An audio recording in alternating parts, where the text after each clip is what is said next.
여러분이 예배 자리에 나오신 모든 분들 환영하고 축복합니다. 우리 옆 사람들과 함께 좀 인사 나누죠. 사랑합니다. 축복합니다. 잘 오셨습니다. 은혜 받는 또 귀한 성령 충만한 시간 되길 간절히 소망합니다. 아마 여러분들 다들 마음속에 이런 것 하나 있을 겁니다. 바로 잘 됐으면 하는 그 무엇. 20대, 30대 아마 그런 것들 다 최소 하나씩은 있을 겁니다. 그것이 물질일 수도 있습니다. 내가 이 젊은 시절에 어느 정도 좀 돈을 모아 놔야 되겠다.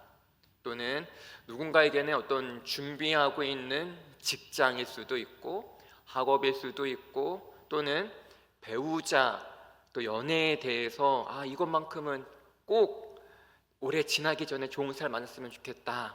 그런 사람도 있을 겁니다. 그리고 앞으로의 내가 이제 하는 것들 계획하고 꿈꾸는 그 무엇이 정말 잘 됐으면 좋겠다. 그런 것이 하나 정도는 다들 있을 겁니다. 그런데 여러분, 내가 그토록 꿈꾸고 바라고 준비하던 그것들이 진짜 행복을 보장해 주는지 오늘 이 시간 생각해 봤으면 좋겠습니다. 예를 들어 좋은 사람 만나서 결혼하면 행복할까요? 꼭 그렇지도 않습니다. 물론 제가 그렇다는 건 아닙니다. 약간의 굴곡은 있을 수 있겠죠. 저는 참고로 행복합니다. 네. 여러분, 눈에 보이는 그 무엇도 예를 들어 사람, 물질, 어떤 좋은 일로도 그것이 평생 행복을 보장해 주진 않는 것 같아요. 솔직히 여러분들 눈에 보이는 것으로 많이 당해봤죠. 사람에게도 당해본 사람이 있을 겁니다. 그리고 돈 때문에 힘들어 해본 사람도 있을 거예요. 하지만 그렇게 당하고 고생해도 더 많은 돈을 벌려고 합니다. 왜 그럴까요? 그래야 행복할 수 있으니까. 여러분, 눈에 보이는 것이 행복을 보장하지 않습니다. 그렇다면 무엇으로 가능할까요? 바로 예수 그리스도. 눈에 보이는 것이 아닌 보이지 않는 것이 더 확실한 것입니다. 그런데 이게 쉽지 않습니다.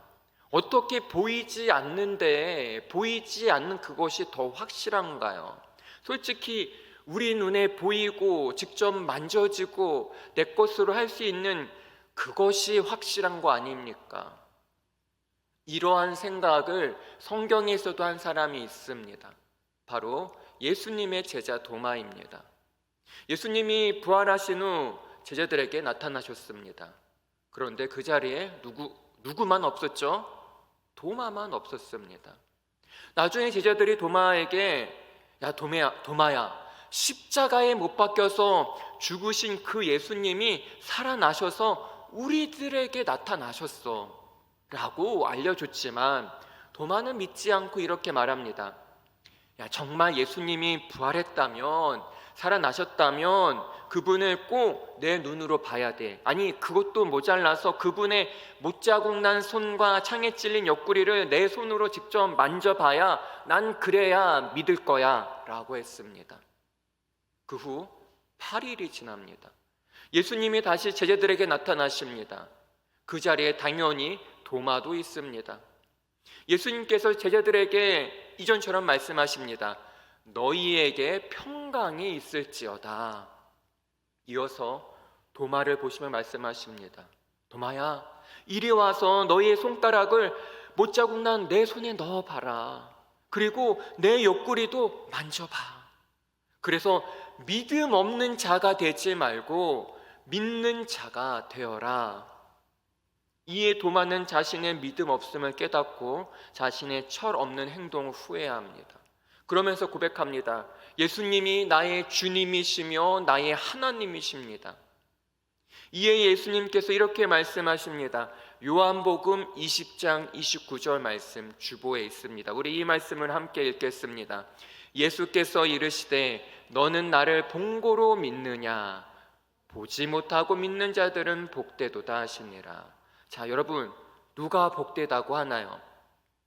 보지 못하고 믿는 자. 이 말씀을 현대인 성경을 보니까 이렇게 말합니다. 너는 나를 보고서 믿느냐? 보지 않고 믿는 자는 정말 행복한 사람이다.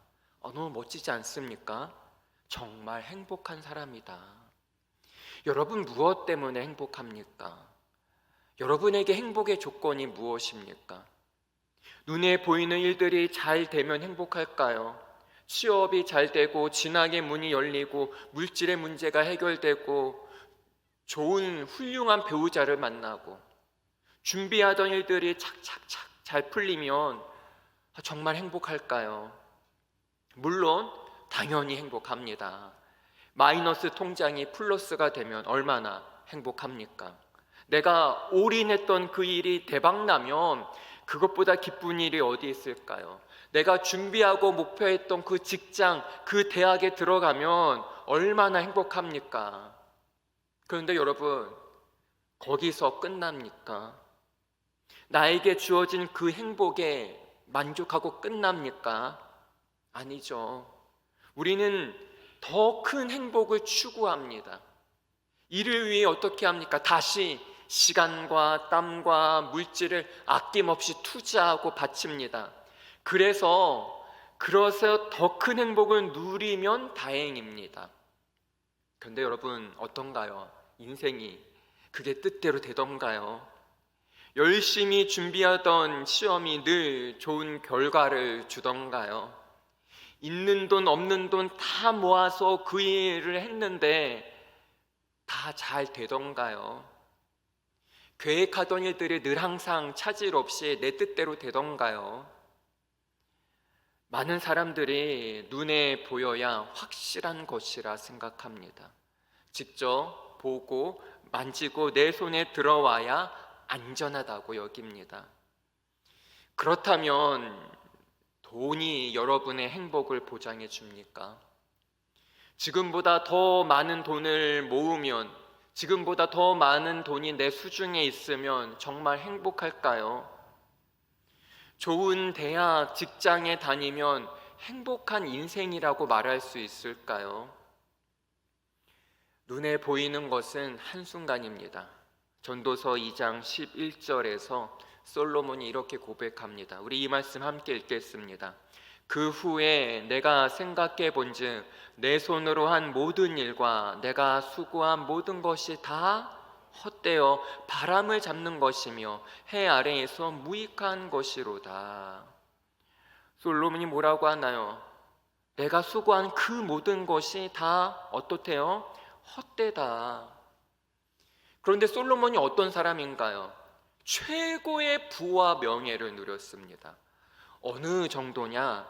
그의 궁전이 사용하는 수저, 접시, 그릇, 그 외 사소한 모든 것들을 다 하나도 빠짐없이 금으로 만들었습니다. 그냥 순금, 도금이 아니라 순금으로 만들었습니다. 얼마나 부유했으면 은 있잖아요. 은도 귀하잖아요. 그런데 그 당시에는 은을 하찮게 여길 정도였습니다. 뿐만 아니라 솔로몬은 후궁이 몇 명인지 아나요, 여러분? 700명, 첩은 300명. 이름이나 제대로 알렸는지 모르겠어요. 솔로몬은 인간이 최고의 자리에서 누릴 수 있는 그 모든 것을 누려보았습니다. 그런 솔로몬이 인생 말년에 뭐라고 고백합니까? 내가 수고한 모든 것이 다 헛되어 헛되다. 어떻게 바람을 잡는 것과 같다. 눈에 보이는 것을 의지하려는 그 마음을 우리는 버려야 합니다. 그러나 어떤가요? 이게 생각처럼 쉽지 않아요. 뻔히 눈에 보이는 것들이 중요한데 이것을 어떻게 마음속에서 비우고 내려놓을 수 있습니까? 그렇다면 아까 그 도마가 부활하신 예수님을 보고 그분을 만져보고 내가 그분의 못자국난 손에 내 손가락을 넣어보고 그래서 변화됐을까요? 직접 눈으로 보고 만져봐서 도마가 변화됐을까요? 마찬가지입니다. 우리의 신앙도 뭔가 새로운 체험을 하고 눈앞에 확실하게 나타나야 성장할까요?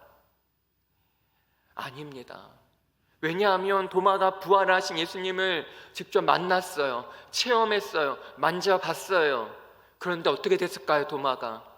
그 후에 도마뿐만 아니라 모든 제자들은 다시 원래의 삶으로 돌아갔습니다. 제자의 삶으로 안 갔어요. 한마디로 제자로서의 삶을 포기했습니다. 이상하지 않습니까? 부활하신 예수님을 직접 눈으로 목격했는데, 다시 살아나신 예수님이 아침 식사까지 직접 차려주셔서 밥까지 같이 먹었는데 제자들은 아무런 변화가 없어요. 그때도 계속 보이는 것을 전부로 여겼습니다.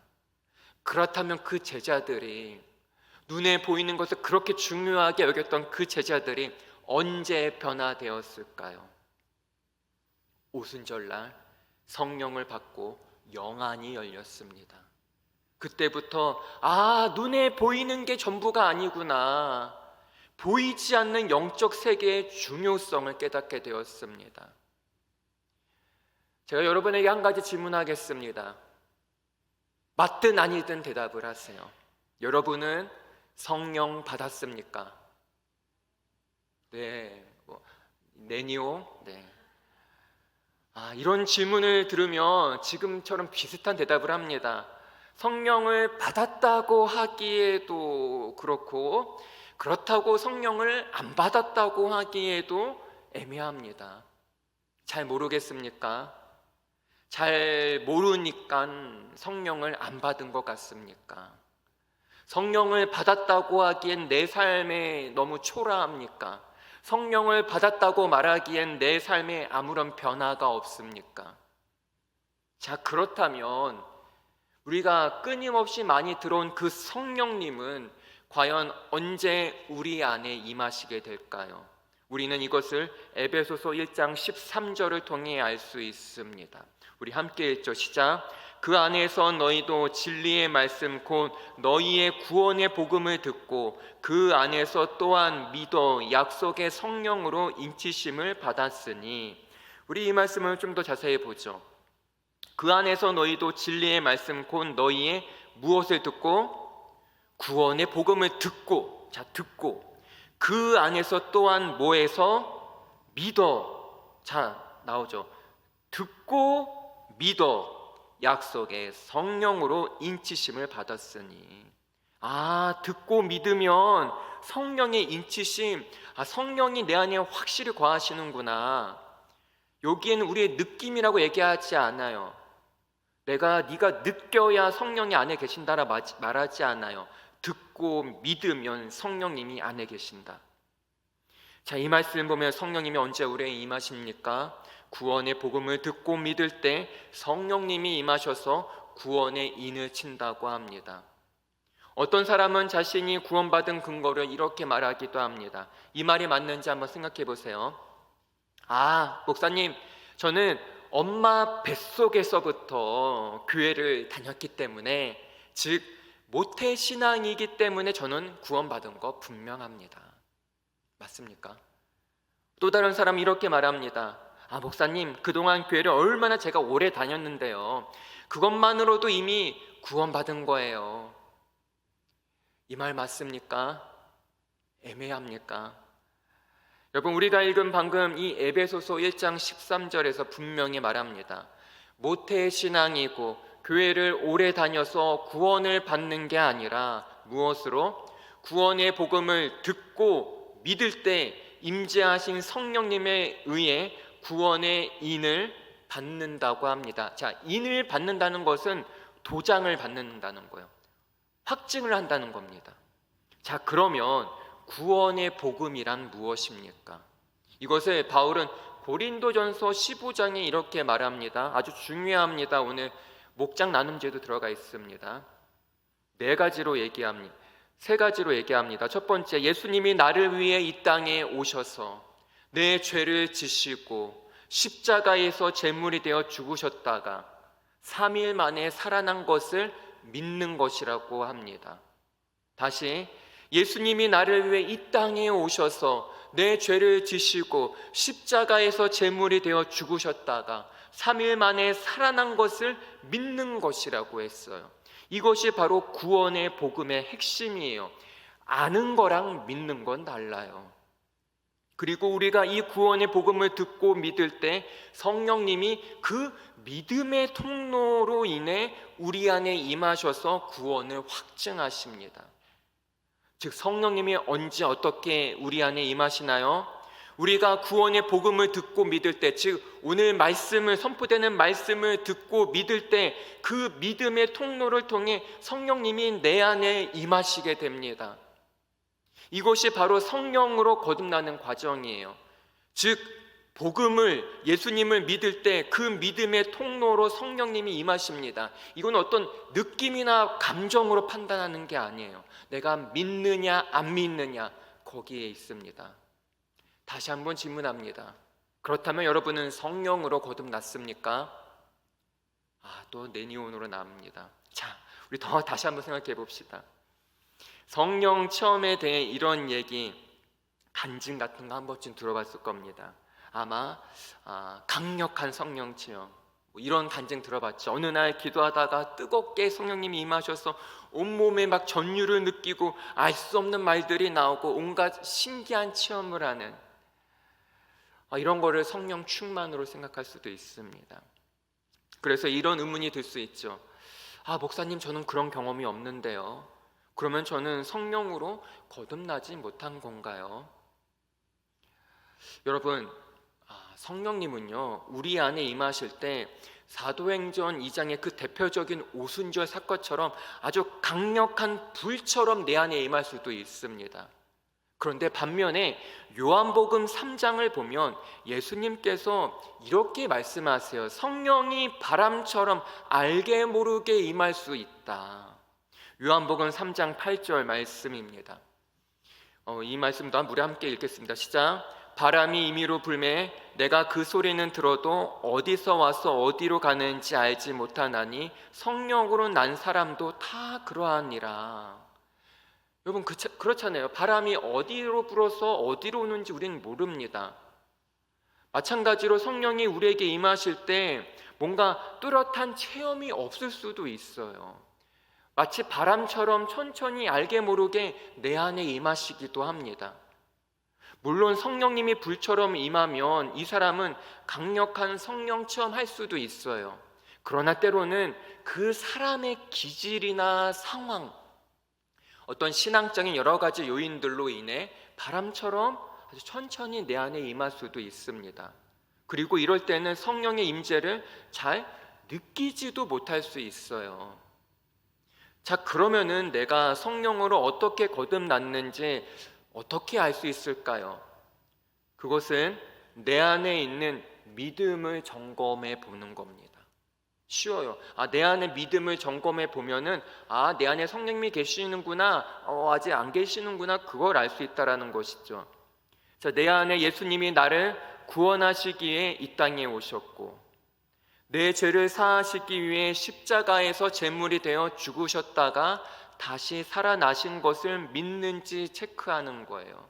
너무나 쉽죠. 첫 번째, 예수님이 나를 구원하시기 위해 이 땅에 오셨고, 두 번째, 내 죄를 사하기 위해, 내 죄를 용서하시기 위해 십자가에서 제물이 되어 죽으셨다가, 세 번째, 다시 살아나신 것을 믿는지 체크하는 거예요. 왜냐하면 내가 성령으로 거듭난 느낌이 없어도 만약에 내가 이 지금 말한 이 구원의 복음을 믿는다면 성령님이 그 믿음의 통로로 통해 내 안에 임하시기 때문이에요. 물론 성령님이 강하게 불처럼 임하시기도 합니다. 그러나 때로는 바람이 어디로 와서 어디로 가는지 모르는 것처럼 임하시기도 합니다. 로마서 10장 9절에서 10절을 보면 이렇게 말합니다. 이 말씀 여러분 눈으로 보길 바랍니다. 내가 만일 내 입으로 예수를 주로 뭐하며 시인하며, 입으로 내가 고백을 하면, 또 하나님께서 그를 죽은 자 가운데서 살리신 것을 내 마음에 뭐하면 믿으면, 똑같은 거예요. 믿으면 구원을 받으리라.